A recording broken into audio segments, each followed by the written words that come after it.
Praise the Lord. Aroma ടിവിയുടെ എല്ലാ മാന്യ ശ്രോതാക്കൾക്കും വേഗം വരുന്ന കർത്താവായ യേശു ക്രിസ്തുവിന്റെ നാമത്തിൽ വന്ദനത്തെയും സ്വാഗതത്തെയും അറിയിക്കുന്നു.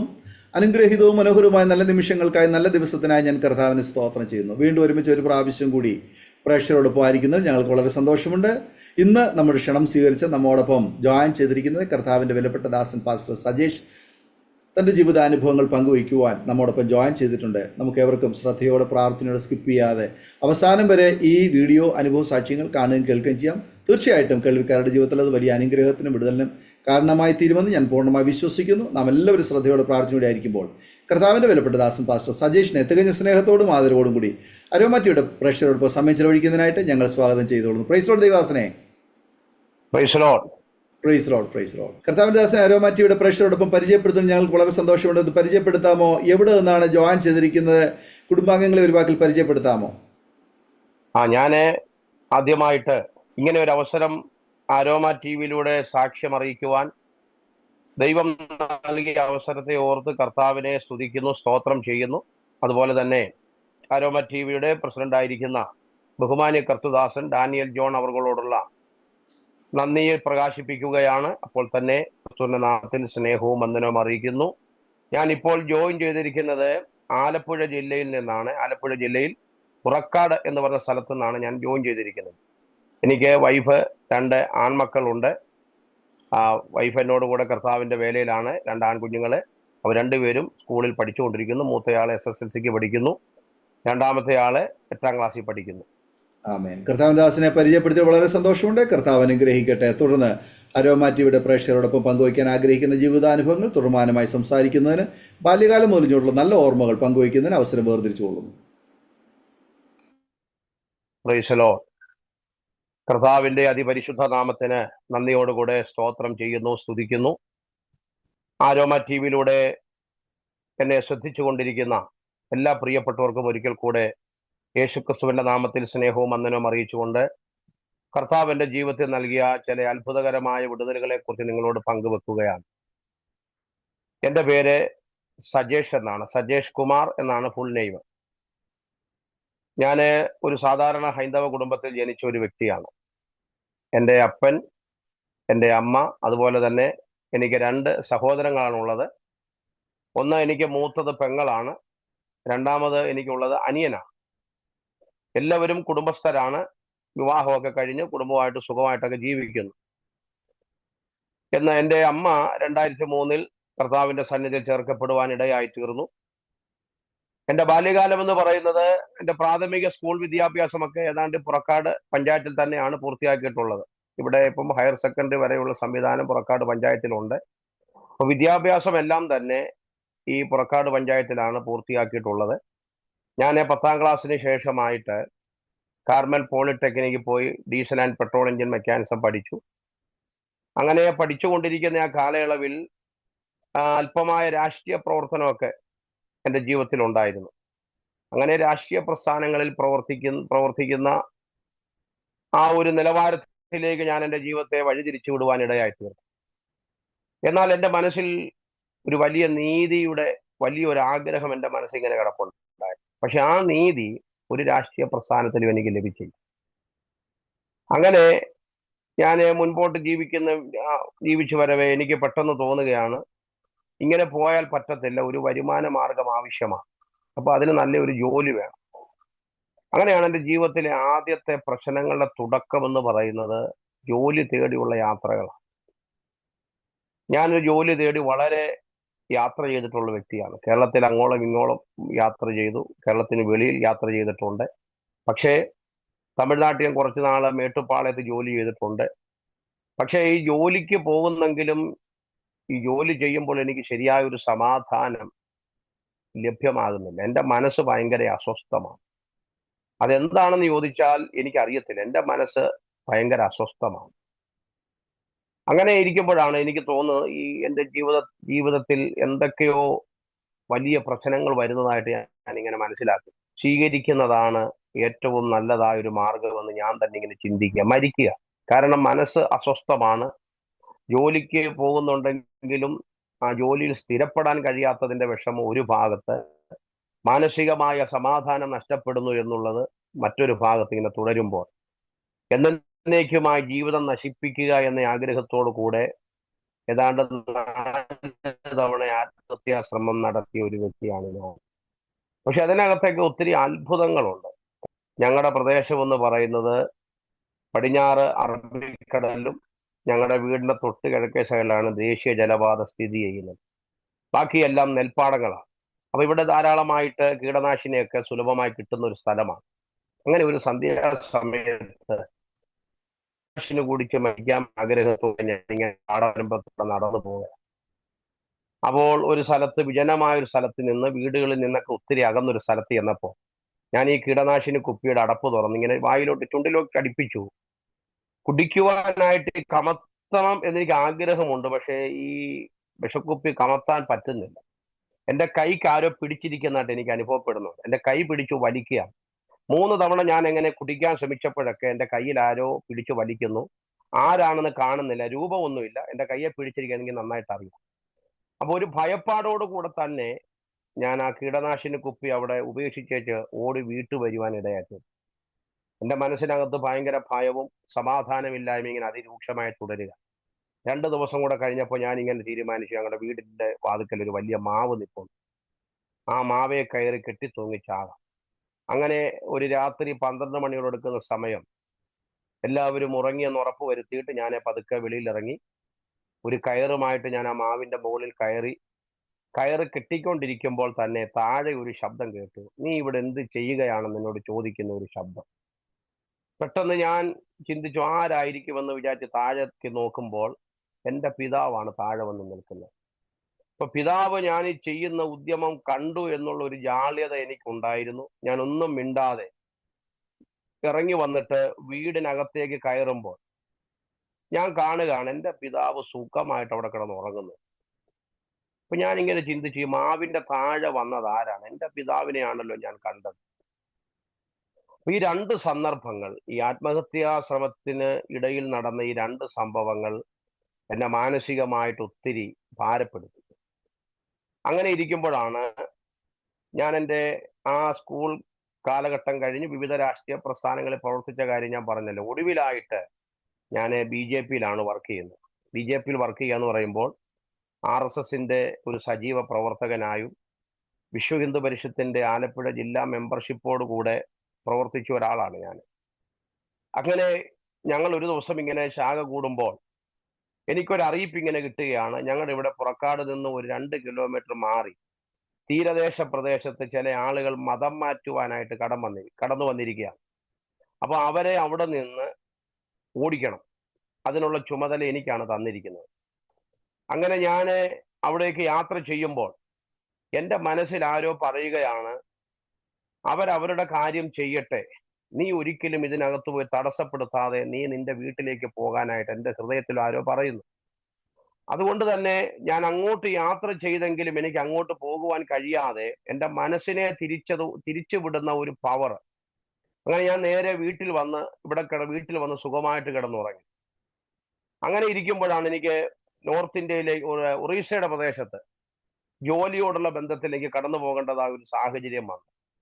ആ യാത്രയ്ക്ക് എന്ന് പറയുന്നത് വളരെ വിചിത്രമാണ്. കാരണം ഒരു സാഹചര്യം പോലും ഇല്ലാതിരിക്കുന്ന ഒരു സമയത്താണ് ഞാൻ ആ ഒറീസയിലേക്ക് ഒരു യാത്ര ചെയ്യുന്നത്. അവിടെ എൻ്റെ അപ്പൻ്റെ സഹോദരിയുടെ ഒരു മകനെ ബറാംപൂർ ഡിസ്ട്രിക്റ്റിൽ വളരെ വർഷങ്ങളായിട്ട് കർത്താവിന്റെ വേല ചെയ്യുന്ന ഒരു ദൈവദാസനാണ്.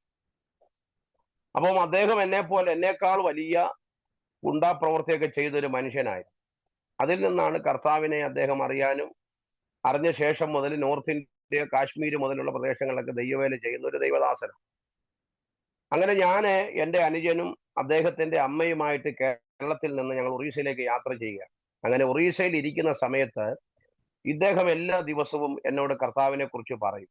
കാരണം ഞാൻ ആരാണെന്നും എൻ്റെ പ്രകൃതം എന്താണെന്നൊക്കെ അദ്ദേഹത്തിന് നന്നായിട്ട് അറിയാം. അതുകൊണ്ട് തന്നെ അദ്ദേഹം എപ്പോഴും എന്നെ ഉപദേശിക്കുമായിരുന്നു, മോനെ നീ നശിച്ചു പോകും, നീ അതുകൊണ്ട് യേശുവിനെ സ്വീകരിക്കണം, എൻ്റെ ജീവിതം കർത്താവ് മാറ്റിയത് കണ്ടോ.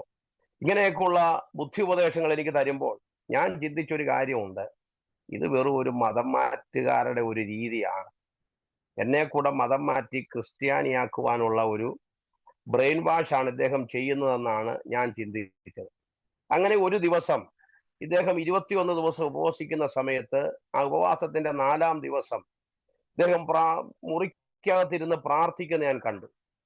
അപ്പൊ ഞാൻ നോക്കുമ്പോഴൊക്കെ ഇദ്ദേഹം മണിക്കൂറുകൾ പ്രാർത്ഥിക്കാറുണ്ട്. അപ്പൊ ഞാൻ ചിന്തിച്ചു, അദ്ദേഹം പ്രാർത്ഥിക്കാൻ കയറി, ഇനി ചില മണിക്കൂറുകൾ കഴിഞ്ഞ് അദ്ദേഹം പ്രാർത്ഥനാ മുറിയിൽ നിന്ന് പുറത്തു വരുത്തുള്ളൂ.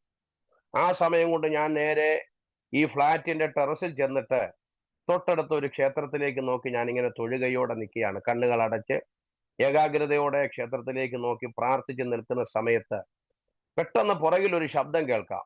നീ ഇവിടെ എന്ത് ചെയ്യുകയാണെന്ന് എന്നോട് ചോദിക്കുന്നു. പെട്ടെന്ന് ഞാൻ തിരിഞ്ഞപ്പോൾ ഇദ്ദേഹമാണ്. ഞാൻ ചിന്തിച്ചത് ഇത്ര പെട്ടെന്ന് ഇദ്ദേഹത്തിന്റെ പ്രാർത്ഥന കഴിഞ്ഞു. മണിക്കൂറുകൾ ഇരിക്കുന്ന മനുഷ്യനാണ്, ഇദ്ദേഹം ഇത്ര പെട്ടെന്ന് വന്നത്. അപ്പൊ എന്റെ മുഖത്തേക്ക് വളരെ രൂക്ഷമായിട്ട് അദ്ദേഹം എന്നെ നോക്കി, കുറെ നേരം നോക്കിയിട്ട് എന്നോട് പറയാണ്, നിന്റെ ദേശത്ത്, ഇങ്ങനെ വിരൽ ചൂണ്ടിക്കൊണ്ട പറയാം, നിന്റെ ദേശത്ത് ദൈവം നിന്നെ കണ്ടിരിക്കുകയാണെന്ന് പറഞ്ഞു. ഞാൻ പറഞ്ഞു, ആര് പറഞ്ഞു? അപ്പൊ അദ്ദേഹനോട് പറയാണ്, എന്റെ പ്രാർത്ഥനാ മുറിയിൽ ദൈവാത്മാവ് എന്നോട് പറഞ്ഞു, നിന്നെ കർത്താവ് കണ്ടിരിക്കുന്നു. അപ്പൊ ഞാൻ ഈ ബ്രെയിൻ വാഷിന്റെ ഒരു ഭാഗമായിട്ടാണ് അതിനെ കണ്ടത്. ഞാനിങ്ങനെ മനസ്സിൽ ചിന്തിച്ചു, ഇത് കമ്പ്യൂട്ടർ യുഗമാണ്. ഈ കമ്പ്യൂട്ടർ യുഗത്തിൽ സംസാരിക്കുന്ന ഒരു ദൈവമുണ്ടോ? അതൊക്കെ ഒരു സങ്കല്പം മാത്രമല്ലേ, മനുഷ്യന് ഒരു സാങ്കല്പികത മാത്രമല്ലേ ദൈവം എന്നുള്ളത്. അതുകൊണ്ട് ഞാൻ അദ്ദേഹത്തെ അത് ചോദ്യം ചോദിച്ച് ബുദ്ധിമുട്ടിക്കാതെ, കാരണം അദ്ദേഹത്തിന്റെ ഭവനത്തിലാണല്ലോ ഞാൻ താമസിക്കുന്നത്, അതൊരു ചർച്ചയ്ക്ക് വഴിയൊരുക്കാതെ ഞാനൊന്നും മിണ്ടാതെ താഴേക്ക് ഇറങ്ങിപ്പോയി.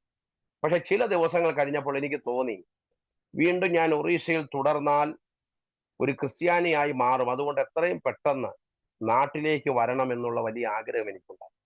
ഞാൻ അങ്ങനെ അദ്ദേഹത്തോട് എൻ്റെ ആഗ്രഹം പറഞ്ഞു. ആദ്യം അദ്ദേഹം സമ്മതിച്ചില്ല. പക്ഷെ ഞാൻ പറഞ്ഞു, എനിക്ക് പോയേ പറ്റത്തുള്ളൂ. നാട്ടിൽ വന്ന് എൻ്റെ പ്രവർത്തനങ്ങളുമായിട്ട് മുൻപോട്ട് പോകാനായിട്ട് ഞാൻ വളരെ ആഗ്രഹിച്ചു. അങ്ങനെ ഇരിക്കുമ്പോൾ ഒരു ദിവസം അദ്ദേഹം മനസ്സില്ലാ മനസ്സോടെ എന്നെ അവിടുന്ന് യാത്ര അയക്കുകയാണ്. ഞാൻ അവിടുന്ന് യാത്ര തിരിക്കുമ്പോൾ ഏതാണ്ട് 2000 ഡിസംബർ 24-ാം തീയതിയാണ് ഞാൻ അവിടുന്ന് യാത്ര തിരിക്കുന്നത്. അപ്പൊ അദ്ദേഹം എന്നോട് പറയുകയാണ്, ഒരു സമ്പൂർണ്ണ ബൈബിള് അദ്ദേഹം എടുത്ത് എൻ്റെ സൂട്ട് കേസിന്റെ ഏറ്റവും മുകളിൽ, ഞാൻ തുണിയൊക്കെ അടുക്കി വെച്ചിരിക്കുന്ന ഏറ്റവും മുകളിൽ എടുത്ത് വെച്ചിട്ട് പറഞ്ഞു, ഈ ബൈബിള് നീ കൊണ്ടുവെക്കോ, ഇതുകൊണ്ട് നിനക്ക് ആവശ്യം വരുമെന്ന് അദ്ദേഹം എന്നോട് പറഞ്ഞു. അപ്പൊ ഞാൻ അദ്ദേഹത്തോട് പറഞ്ഞൊരു കാര്യമുണ്ട്, ഈ ബൈബിള് കൊണ്ട് എനിക്ക് എന്ത് ആവശ്യമാണ് വരാനുള്ളത്. എങ്കിലും അദ്ദേഹം അവിടുന്ന് തന്നെ യാത്ര അയക്കുന്ന സമയത്ത് വെച്ചതായ ഒരു പുസ്തകമായതുകൊണ്ട് നാട്ടിൽ വരുമ്പോൾ എടുത്തു മാറ്റിയേക്കാം എന്ന ആഗ്രഹത്തോടെ ഞാനത് അവിടെ ഇരുന്നോട്ടെ എന്ന് വിചാരിച്ചു. അങ്ങനെ അന്ന് വൈകിട്ട് ഞാൻ ബറാമ്പൂരിൽ നിന്ന് നാട്ടിലേക്ക് ട്രെയിൻ യാത്ര തിരിക്കുക. അടുത്ത ദിവസം രാത്രിയിൽ സേലത്ത് വന്നപ്പോൾ ഏതാണ്ട് അർദ്ധരാത്രി 12 മണിയോട് എടുക്കുന്ന സമയത്ത് എൻ്റെ മനസ്സ് അസ്വസ്ഥമാണ്, എനിക്ക് ഉറക്കം വരുന്നില്ല. ഞാൻ നോക്കുമ്പോൾ എല്ലാവരും സുഖമായിട്ട് ഉറങ്ങുന്നുണ്ട്, പക്ഷേ ഉറങ്ങാത്ത ഒറ്റ ഒരാൾ ഞാൻ മാത്രമേ ഉള്ളൂ. അങ്ങനെ ഇരിക്കുമ്പോൾ എൻ്റെ മനസ്സിൽ പല ചിന്തകൾ ഇങ്ങനെ വരുമ്പോൾ തന്നെ ഒരു സ്ക്രീൻ ഇങ്ങനെ തെളിഞ്ഞു വരുന്നതായിട്ട് എനിക്ക് കാണാം. എൻ്റെ കണ്ണിന് മുമ്പിൽ ഒരു സ്ക്രീൻ ഇങ്ങനെ ഇറങ്ങി വരിക. ആ സ്ക്രീനിൽ എൻ്റെ ജീവിതം തന്നെ പ്രദർശിപ്പിക്കുക. ഞാൻ അറിവായ സമയം മുതൽ ആ ഒറീസയിൽ നിന്ന് ട്രെയിൻ കയറുന്ന സമയം വരെയുള്ള എല്ലാ കാര്യങ്ങളും ഒരു സ്ക്രീനിൽ എന്ന പോലെ എനിക്ക് നന്നായിട്ട് കാണാം. ഞാനപ്പോൾ കണ്ണടച്ചെങ്കിലും ഈ ദൃശ്യം എനിക്ക് കാണാം. അപ്പൊ ഞാൻ വിചാരിച്ചു, എന്താണ് ഈ സംഭവം, എനിക്കൊന്നും പിടികിട്ടുന്നു. ആ സമയത്ത് തന്നെ ഇത് കണ്ടുകൊണ്ടിരിക്കുമ്പോൾ തന്നെ എൻ്റെ ഹാർട്ടിന് ഭയങ്കര വേദന എന്ന് പറഞ്ഞാൽ അസാധ്യ വേദന. അപ്പൊ എനിക്ക് മനസ്സിലായി, ഞാൻ ഈ ട്രെയിനിൽ മരിച്ചു വീഴും. കാരണം അതുപോലെ പറഞ്ഞറിയിക്കാൻ പറ്റാത്ത വേദനയാണ് എൻ്റെ ഹൃദയത്തിൽ. പ്രിയമുള്ളവരെ, ആ രാത്രിയിൽ ഞാൻ ഇങ്ങനെ ഹൃദയവേദനയോടെ മരിച്ചു നാട്ടിൽ ഒരു ഡെഡ് ബോഡി ആയിട്ട് മാത്രമേ വരുത്തുള്ളൂ എന്ന് ചിന്തിച്ചിരിക്കുമ്പോൾ പെട്ടെന്ന് ഒരു ശബ്ദം ഞാനിങ്ങനെ കേൾക്കുകയാണ്, നിന്റെ പെട്ടിക്കകത്തിരിക്കുന്ന ബൈബിള് നീ എടുത്ത് വായിക്കുമെങ്കിൽ നിന്റെ ഹൃദയത്തിന്റെ വേദന മാറിക്കിട്ടും. ഈ ശബ്ദം കേട്ടപ്പോൾ ഞാൻ പെട്ടിയിൽ കൈവച്ചു. കാരണം ഹൃദയത്തിന്റെ വേദന മാറുന്നെങ്കിൽ മാറട്ടെ. അപ്പോൾ തന്നെ 2 ഭാരങ്ങൾ എൻ്റെ മനസ്സിൽ. ഒന്ന്, ഹൃദയത്തിന്റെ വേദന. 2, എൻ്റെ പെട്ടിക്കകത്തൊരു ബൈബിൾ ഇരിക്കുന്ന കാര്യം എനിക്ക് മാത്രമേ അറിയത്തുള്ളൂ, വേറെ ആർക്കും അറിയത്തില്ല. അപ്പൊ ഈ ശബ്ദം എന്നെ ഒത്തിരി പേടിപ്പെടുത്തി. കാരണം ഉറവിടം അറിയത്തില്ല, ശബ്ദം മാത്രം കേൾക്കാം. ഞാൻ ഈ പെട്ടിയിൽ കൈവച്ചതും വേറെ ഒരു ശബ്ദം ഇങ്ങനെ കേൾക്കുകയാണ്, ബൈബിൾ നീ എടുക്കരുത്, അതുകൊണ്ട് നിനക്കൊരാവശ്യവുമില്ല. ഈ 2 ശബ്ദവും 3 പ്രാവശ്യം ഞാൻ കേട്ടു. 3-ാമത്തെ പ്രാവശ്യം ഭയം എന്നെ പിടിച്ചിരുന്നത് കൊണ്ടും ഈ ഹാർട്ടിന്റെ വേദന അതികഠിനമായതുകൊണ്ട് ഞാൻ ബോധരഹിതനായി പുറകോട്ട് വീഴുക ചെയ്തു. എത്ര നേരം അങ്ങനെ കിടന്നെന്ന് എനിക്ക് അറിയത്തില്ല. പക്ഷെ ഞാൻ ഉറക്കം ഉണരുമ്പോൾ ശരീരമെല്ലാം വെട്ടി ഉയർത്ത് എൻ്റെ ഷർട്ടെല്ലാം നനഞ്ഞ് ശരീരത്തോട് പറ്റിയിരിക്കുക. അപ്പോൾ എൻ്റെ ശക്തിയൊക്കെ ചോർന്ന് ബലഹീനനാണ്. ഞാനിങ്ങനെ ബെർത്തിൽ ചാരിയിരിക്കുമ്പോൾ വിറയാർന്ന കൈ കൊണ്ടാണ് ഞാൻ ആ പെട്ടി തുറക്കുന്നത്. പ്രിയമുള്ളവരെ, ആ പെട്ടി തുറന്ന് ഞാൻ ആ ബൈബിൾ എൻ്റെ കയ്യിലെടുത്തു. തുറന്ന നിമിഷം, ബൈബിള് തുറന്ന നിമിഷം തന്നെ എൻ്റെ ഹൃദയത്തിന്റെ വേദന പെട്ടെന്ന് മാറുവാനിടയായി. പെട്ടെന്ന് ഒരു വെളിച്ചം എൻ്റെ ശിരസിന്റെ മേളിൽ ഒരു വെളിച്ചം അടിച്ചിട്ട് ഇങ്ങനെ അകത്തൂടെ, ഈ ഹൃദയത്തിനകത്തൂടെ ഇങ്ങനെ ഇറങ്ങിയിട്ട് ഹൃദയം തുറന്നു വരുന്ന ഒരു അവസ്ഥ എനിക്കുണ്ടായി. അപ്പൊ എൻ്റെ ഹൃദയത്തിനകത്ത് ഭാരങ്ങളും വേദനയും എല്ലാം മാറുക സമയത്ത് ഒരു ഭയങ്കര സ്വസ്ഥത എനിക്ക് അനുഭവിച്ചു. എന്നോട് ഇങ്ങനെ ഇരിക്കുമ്പോൾ തന്നെ എന്റെ തലയ്ക്ക് മുകളിൽ ഒരു ശബ്ദം കേൾക്കാം. എന്റെ പേര് വിളിക്കുകയാണ്. എന്റെ പേര് ഞാൻ പറഞ്ഞല്ലോ, സജേഷ് എന്നാണ്. എന്റെ പേര് വിളിക്കുകയാണ്. സജേഷ്, ഞാൻ യേശു ക്രിസ്തുവാണ്, ഞാനാണ് ഏകസത്യ ദൈവം, നീ എന്നെ അനുഗമിക്കാൻ പറഞ്ഞു. എന്റെ ജീവിതത്തിൽ ആദ്യമായിട്ടാണ് ഒരു ദൈവശബ്ദം കേൾക്കാനുള്ള ഭാഗ്യം ഉണ്ടാകുന്നത്. അങ്ങനെയാണ് യേശു ക്രിസ്തു മാത്രമാണ് ജീവനുള്ള ദൈവം, ഏകസത്യ ദൈവം എന്ന് ഗ്രഹിപ്പാൻ ഇടയായി. ആ രാത്രിയിൽ ഒരു കുഞ്ഞിനെ പോലെ ഞാൻ ആ ട്രെയിനകത്തിരുന്ന് പൊട്ടിക്കരഞ്ഞു. കർത്താവേ, അങ്ങാണ് ഏകസത്യ ദൈവമെങ്കിൽ ഇന്നു മുതൽ ഞാൻ അങ്ങേ അനുഗമിക്കാമല്ലോ.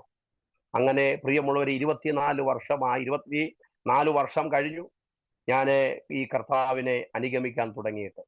അങ്ങനെ നാട്ടിൽ ഞാൻ വരുന്നത് ഒരു ദൈവ പൈതലായിട്ടാണ് നാട്ടിലേക്ക് വരുന്നത്. എൻ്റെ നാട്ടിൽ വന്നു കഴിഞ്ഞപ്പോൾ എനിക്ക് ഒത്തിരി പ്രശ്നങ്ങളുണ്ടായി. എൻ്റെ വീട്ടുകാര് എന്നെ ഒത്തിരി പരിഹസിക്കുകയും അപമാനിക്കുകയൊക്കെ ചെയ്തു. നാട്ടുകാര് അപമാനിച്ചു. ഞാൻ മതം മാറി ക്രിസ്ത്യാനി ആയിരിക്കുന്നു എന്ന് പറഞ്ഞ് ഒത്തിരി പ്രശ്നങ്ങളുണ്ടായി. എൻ്റെ സഹപ്രവർത്തകർ, RSSന്റെ സഹപ്രവർത്തകർ അറിഞ്ഞപ്പോൾ അവര് ശാഖ കൂടുന്ന സ്ഥലത്തേക്ക് എന്നെ വിളിച്ചിട്ട് എന്നോട് പറഞ്ഞു, നീ മതം മാറിയെന്ന് ഞങ്ങളിങ്ങനെ അറിഞ്ഞു, നീ മടങ്ങി വരണമെന്നൊക്കെ പല വിധത്തിൽ എന്നെ താക്കീത് ചെയ്തു. പക്ഷെ അവിടെയൊക്കെ എൻ്റെ ഉള്ളിൽ ധൈര്യത്തോടെ നിൽക്കാൻ എന്നെ പ്രേരിപ്പിച്ച ഒരു ഘടകം ഞാൻ കേട്ട ദൈവശബ്ദമായി. ദൈവശബ്ദം. ആ ദൈവശബ്ദം നിമിത്തം മരിക്കാൻ പോലും ഞാൻ തയ്യാറായി. ഞാൻ പറഞ്ഞു, ഞാന് മതം മാറിയതല്ല. ഞാൻ അവരോട് സാക്ഷ്യം പറഞ്ഞു. ആ ശാഖ നടക്കുന്ന സ്ഥലത്ത് നിന്ന്, ക്ഷേത്ര കോമ്പൗണ്ടിൽ നിന്നുകൊണ്ട് എനിക്കുണ്ടായ അനുഭവം ഞാൻ അവരോട് പറഞ്ഞു. എന്നിട്ട് പറഞ്ഞു, ഇനി നിങ്ങൾ എൻ്റെ തല വെട്ടിയാലും ശരി, ഈ കർത്താവിനെ വിട്ട് ഞാനൊരു ഇല്ലെന്നോ. അങ്ങനെ ഞാൻ എൻ്റെ ജീവിതം കർത്താവിന് വേണ്ടി പൂർണ്ണമായി സാക്ഷിച്ചു. ഒരു കാലത്ത് ആത്മഹത്യ ചെയ്ത് ജീവിതം അവസാനിപ്പിക്കാൻ ആഗ്രഹിച്ച ഒരു വ്യക്തിയാണ് ഞാൻ. ജീവിതത്തിൽ സമാധാനം നൽകി യേശുക്രിസ്തു ഏക സത്യ ദൈവമാണെന്നുള്ള വെളിപ്പെടുത്തൽ എനിക്കുണ്ടായി. ഇതൊക്കെ ആയപ്പോൾ ഞാനൊരു തീരുമാനമെടുത്തു, ഇനി ഞാൻ ജീവിക്കുന്നെങ്കിൽ അത് എൻ്റെ കർത്താവിന് വേണ്ടി ജീവിക്കണം. അങ്ങനെയാണ് 2001 ഞാൻ മല്ലപ്പള്ളി ഇന്ത്യ പെന്തക്കോസ്ത് ദൈവസഭയുടെ സിയോൻപുരം എന്ന് പറഞ്ഞ സ്ഥലത്ത് അവിടെ ഒരു ബൈബിൾ കോളേജ് പ്രവർത്തിക്കുന്നുണ്ട്. പാസ്റ്റർ ജോർജ് വർഗീസിന്റെ ബൈബിൾ കോളേജിൽ അവിടെ കടന്നുപോയി ദൈവത്തിന്റെ വചനം പ്രാരംഭമായിട്ട് അവിടെ. അതിനുശേഷമായിട്ട് കാക്കനാട് നിലമ്പതിഞ്ഞ മോളിൽ അന്ന് ഗോസ്പൽ ഫോർ ഏഷ്യയുടെ ഒരു ബൈബിൾ സ്കൂൾ അവിടെ പ്രവർത്തിക്കുന്നുണ്ട്. അതിനുശേഷമായിട്ട് അവിടെ കടന്നുപോയി ദൈവവചനം പഠിക്കുവാനായിട്ടുള്ള അവസരം കർത്താവ് തന്നു. ഈ 2 സ്ഥലത്തു നിന്ന് ഒത്തിരി ആത്മീയരായ സഹപ്രവർത്തകരെ ദൈവം എനിക്ക് നൽകുവാനിടയായി. അപ്പൊ ബൈബിൾ സ്കൂളിൽ പഠനത്തിലാണ് വിശ്വാസ ജീവിതം ശരിക്കും ഞാൻ പഠിക്കുന്നത്. കാരണം എൻ്റെ ഇവിടെ പുറക്കാട് സഭയെന്ന് പറയാനായിട്ടൊന്നുമില്ല. കുറച്ചുപേര് മാത്രം ഒരു ഷെഡിനകത്തിരുന്ന് ആരാധിക്കുന്ന ഒരു കൂട്ടായ്മയാണ് പുറക്കാടുള്ളത്. IPC ആലപ്പുഴ ഈസ്റ്റ് ഡിസ്ട്രിക്റ്റിന്റെ ഒരു പ്രവർത്തനമാണ്. അപ്പോൾ അവര് പാവപ്പെട്ട ദൈവമക്കളാണ്. അവരെ സഹായിക്കാനായിട്ട് കഴിവില്ലാത്തവരായതുകൊണ്ട് ബൈബിൾ കോളേജിലെ പഠനത്തിന് എനിക്ക് കൈത്താങ്ങൽ തരാൻ ആരുമില്ലായിരുന്നു. എൻ്റെ വീട്ടിൽ നിന്നോ സഭയിൽ നിന്നോ വന്ന് സഹായിക്കാൻ ഒരു മനുഷ്യരുമില്ല. അങ്ങനെ ദിവസങ്ങളോളം എണ്ണയും സോപ്പും ഒക്കെ ഇല്ലാതെ അവിടെ പഠിച്ച സമയങ്ങളുണ്ട്. അവിടെ വെച്ചാണ് ഈ വിശ്വാസ ജീവിതം ഞാൻ പരിശീലിക്കുന്നത്. അപ്പൊ അന്ന് മുതൽ ഞാൻ പ്രാർത്ഥിക്കാൻ തുടങ്ങി. രാത്രിയും പകലും ഒക്കെ ഇരുന്ന് എൻ്റെ ആവശ്യങ്ങൾ പറഞ്ഞ് ദൈവത്തോട് പ്രാർത്ഥിക്കുമ്പോൾ അത്ഭുതം എന്ന് പറയട്ടെ, അടുത്ത ദിവസങ്ങളിൽ ഓരോരുത്തരിങ്ങനെ കൊണ്ടത്തരികയാണ്. നമ്മൾ എന്താണോ പ്രാർത്ഥിക്കുന്നത് അത് കൊണ്ടത്തരികയാണ്. ഞങ്ങളോട് ദൈവാത്മാവ് ഇങ്ങനെ സംസാരിച്ചു, ബ്രദറിന് ഇന്നതില്ല, ബ്രദറിന് ഇന്നത് ആവശ്യമാണെന്ന് ദൈവാത്മാവ് പറഞ്ഞു. അങ്ങനെയാണ് ആ വിശ്വാസ ജീവിതത്തിന്റെ ആദ്യത്തെ പഠനം എന്ന് പറയുന്നത് ബൈബിൾ സ്കൂളിലാണ്. അങ്ങനെ 2 ബൈബിൾ സ്കൂളിൽ വെച്ച് ധാരാളം അനുഭവങ്ങൾ ഉണ്ടായിട്ടുണ്ട്. ഞാൻ ധരിക്കുന്ന വസ്ത്രം, ചെരുപ്പ്, എണ്ണ, സോപ്പ്, ഇതെല്ലാം പേസ്റ്റ് വരെ പ്രാർത്ഥിച്ച് മേടിക്കുന്നതായിരുന്നു. ദൈവത്തിന്റെ മഹത്വം. അങ്ങനെ ബൈബിൾ സ്കൂളിൽ പഠനം കഴിഞ്ഞിട്ട് ഞാൻ കൊല്ലം കിഴക്ക് കുളത്തൂപ്പുഴ 50 ഏക്കർ എന്ന് പറയുന്ന സ്ഥലത്താണ് ആദ്യമായിട്ട് കർത്താവിന്റെ വേലയോടുള്ള ബന്ധത്തിൽ കടന്നു പോകുന്നത്. അവിടെ കുറച്ച് നാൾ കർത്താവിന്റെ വേലയോടുള്ള ബന്ധത്തിൽ ഒരു ഇൻഡിപെൻഡന്റ് സഭയുമായിട്ടുള്ള ബന്ധത്തിൽ അവിടെ കർത്താവിന്റെ വേല ചെയ്തു. അതിനുശേഷമായിട്ട് ഞാൻ കുറെ നാൾ കഴിഞ്ഞ് മടങ്ങി. എൻ്റെ പ്രിയ മാതാവ് 2003 ലോകത്തോട് വിട പറഞ്ഞു പോയി. ആ മാതാവ് മരിക്കുന്നതിന് മുമ്പ് രക്ഷിക്കപ്പെട്ടിട്ടാണ് മരിക്കുവാനായിട്ടുള്ള അവസരം കർത്താവ് കൊടുത്തത്. അതൊരു വലിയ ഭാഗ്യമായിട്ടാണ് ഞാൻ കരുതുന്നത്. അതിനുശേഷം എൻ്റെ പിതാവ് എന്ന് പറയുന്ന അദ്ദേഹം ഒരു സജീവ രാഷ്ട്രീയ പ്രവർത്തകനായിരുന്നു, CPM-ന്റെ. അപ്പോൾ തന്നെ ദൈവവിശ്വാസമില്ലാത്ത ഒരു വ്യക്തിയായിരുന്നു.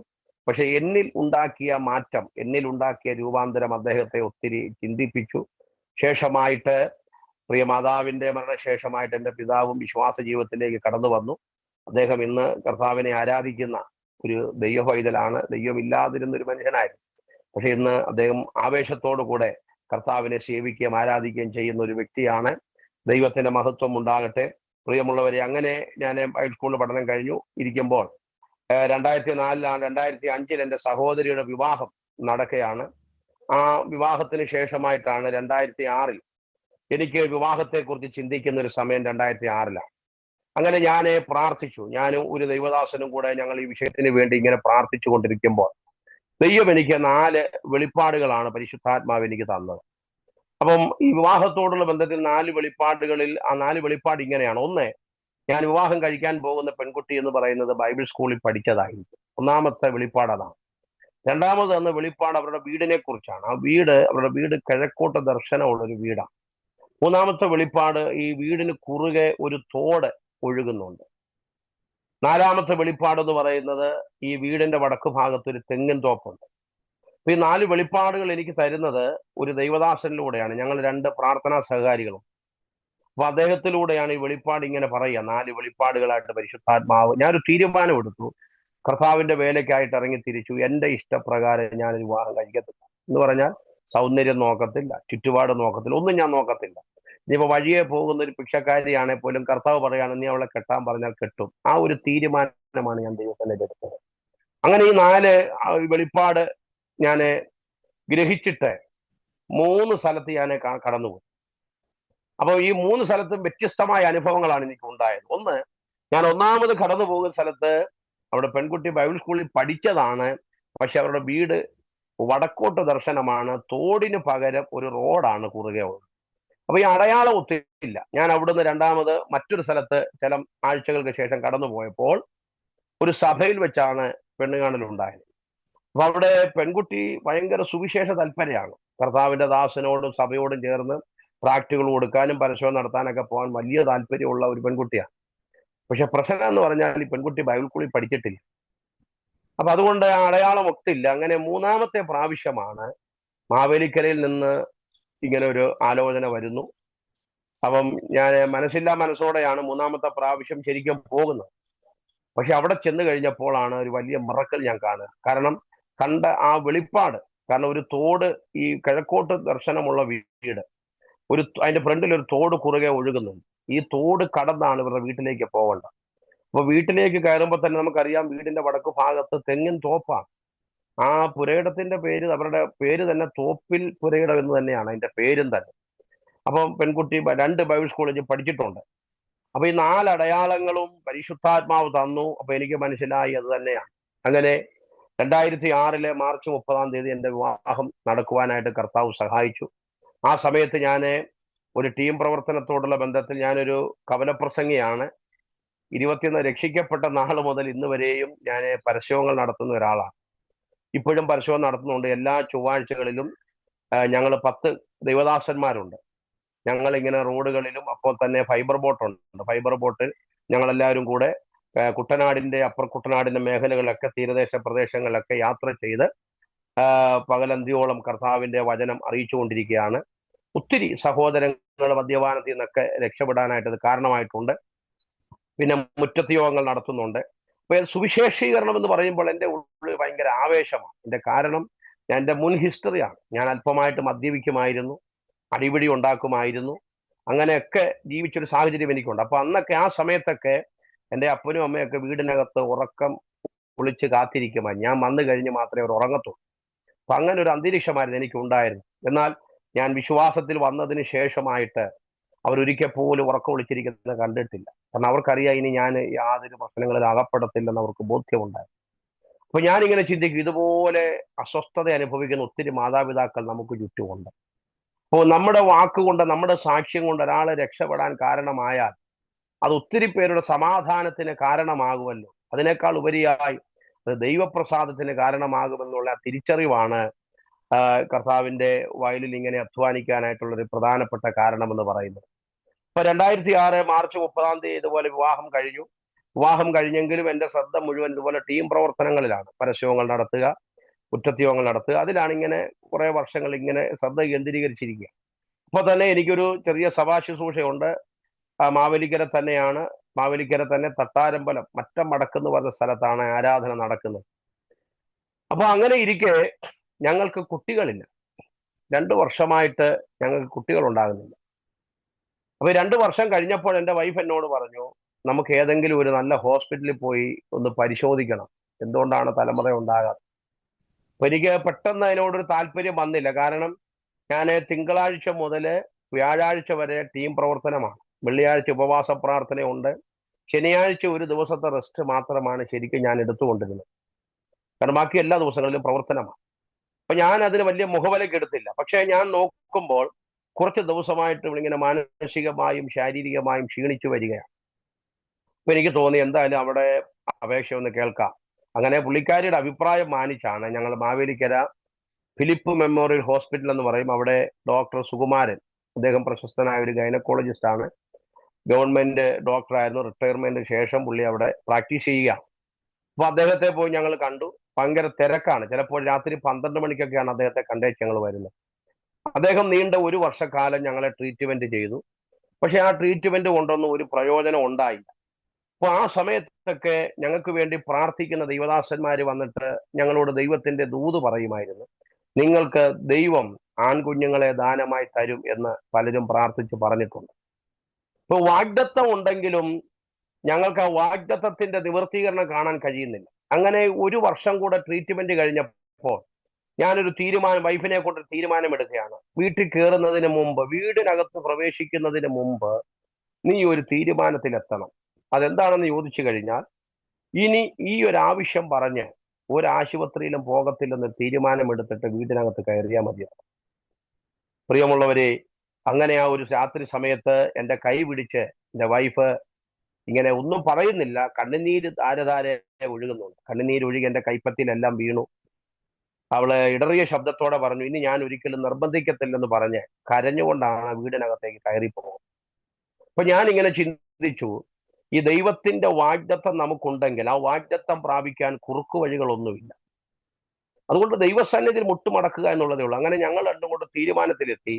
ഞാനും കൂട്ടുദാസ്യം കൂടെ ചില ദിവസങ്ങൾ ഉപവസിക്കാനും പ്രാർത്ഥിക്കാനുമായിട്ട് വേർതിരിച്ചു. അങ്ങനെ ഞങ്ങൾ ചില ദിവസങ്ങൾ വീടിനകത്തിരുന്ന് പ്രാർത്ഥിക്കാൻ തുടങ്ങി. വേറെ ഒരു വിഷയമില്ല, ഈ തലമുറയുടെ വിഷയമാണ്. കാരണം തലമുറയുടെ വിഷയത്തിൽ ഞങ്ങൾ ഒത്തിരി അപമാനിക്കപ്പെട്ടതാണ്. ഒത്തിരി ആളുകൾ ഞങ്ങളെ അപമാനിച്ചിട്ടുണ്ട്. കർത്താവിന്റെ വേലക്കാരാണ്, ജീവനുള്ള ദൈവത്തെ സേവിക്കാൻ നടക്കുന്നവരാണ്, നിങ്ങളുടെ ദൈവത്തിന് ശക്തിയില്ലേ, നിങ്ങളുടെ ദൈവത്തിന് കഴിവില്ലേ, നീ വലിയ പ്രാർത്ഥനാക്കാരനല്ലേ, ദൈവവചനം പ്രസംഗിക്കുന്ന ആളല്ലേ, എന്തുകൊണ്ടാണ് ദൈവം നിനക്ക് വേണ്ടി പ്രവർത്തിക്കാത്തത്, ഇങ്ങനെയൊക്കെയുള്ളതായ ഒത്തിരി ആക്ഷേപങ്ങൾ എൻ്റെ ജീവിതത്തിൽ കേൾക്കുവാനായിട്ട് ഇടയാത്തത്. അങ്ങനെ പ്രിയമുള്ളവരെ, ഞങ്ങൾ രണ്ടുപേരും കൂടെ ചില ദിവസങ്ങൾ ഉപവസിച്ച് പ്രാർത്ഥിച്ചു.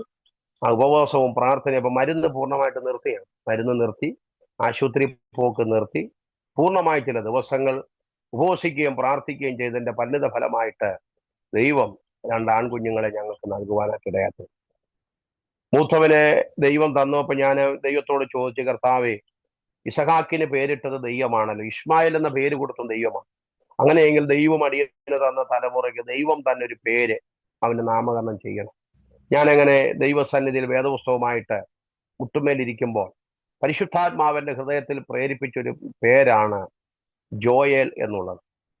ആ വാക്കിന്റെ അർത്ഥം തന്നെ യഹോവ ദൈവമെന്നാണ്. അങ്ങനെ ഞാൻ അവന് ആ പേര് കൊടുത്തു, ജോയേൽ എന്ന പേര് കൊടുത്തു. രണ്ടാമത് ഞങ്ങൾക്ക് ഒരു ആൺകുഞ്ഞിനെ കൂടെ ദൈവം തന്നു, അവന് ജെറിൻ എന്ന പേര് വിളിച്ചു. അപ്പൊ ഞങ്ങൾക്ക് 2 ആൺകുഞ്ഞുങ്ങളെയാണ് തരുന്നതെന്ന് നേരത്തെ തന്നെ ദൈവത്തിന്റെ ആത്മാവ് വെളിപ്പെടുത്തിയിട്ടുണ്ടായി. അങ്ങനെ 2 ആൺകുഞ്ഞുങ്ങളെ തന്നു.